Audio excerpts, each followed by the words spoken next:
அச்சமில்லை அச்சமில்லை அச்சம் என்பதில்லையே. நான் தான் சுப்பிரமணிய பாரதி.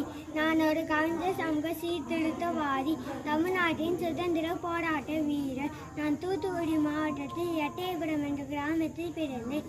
நான் 7 வயதில் கவிதை எழுத ஆரம்பித்தேன். எனது கவிதைகள் தேசபக்தி, பாலின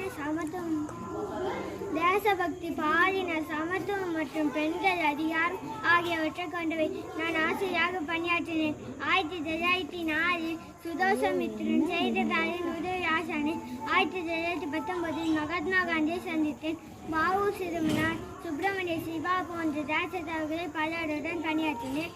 எனது கவிதைகளான வந்தே மாதரம், அச்சமில்லை, எந்தயம், தாயம், ஜெய பாரத போன்ற சுதந்திர போராட்ட இயக்கத்தில் சேர மக்களை தூண்டின. நன்றி.